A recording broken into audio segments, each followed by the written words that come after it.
Cosmo works at a video rental store where one day a giant promotional stand appears advertising a movie called Remote Control. The film starts out like a typical 1950s sci-fi B-movie, but as it plays, it becomes interactive, compelling the viewer to murder everyone around them. After witnessing this firsthand and surviving by sheer luck, Cosmo decides to track down the source of the evil, the facility where these tapes are produced, and destroy it. The relationship between humans and the technologies that surround them has always been a favorite subject for filmmakers. While the technologies themselves change quickly, fear of their influence remains constant.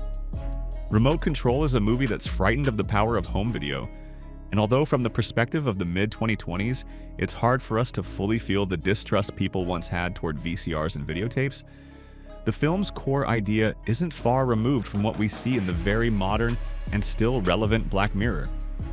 In fact, at times, Remote Control strongly resembles individual episodes of that series.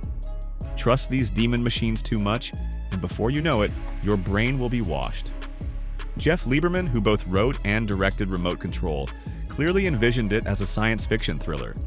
But there are two additional elements that dilute the pure genre. On one hand, it's satire, with Lieberman metaphorically reflecting on the influence of home video on impressionable minds. On the other, it's a tribute to, and a love letter for, 1950s trash sci-fi, like the movie that sits at the center of the plot. On paper, that sounds fine, but in practice, these three directions clash violently. Genuine thriller tension struggles to emerge against cardboard sets, explosive hairstyles, and flamboyant costumes that look as if they were borrowed from Cyndi Lauper and Madonna music videos. And it clashes just as badly with the utterly silly and implausible plot about hostile aliens spreading mind-controlling videotapes. Yes, it's the 80s, but the 80s on acid. This is where the critic's trap lies, and it's very easy to fall into it. What here was actually intended by Lieberman, and what simply didn't work out? Where does conscious absurdity end, and where does uncontrolled nonsense begin? Why does some black and white movie from 30 years earlier suddenly become a sales hit in 1987? Why is there almost no security at the factory, where videotapes meant to enslave humanity are being duplicated? Why do the characters come up with the most ridiculous plans imaginable? And why do they work? If Remote Control were an outright parody like Lobster Man from Mars, none of these questions would arise.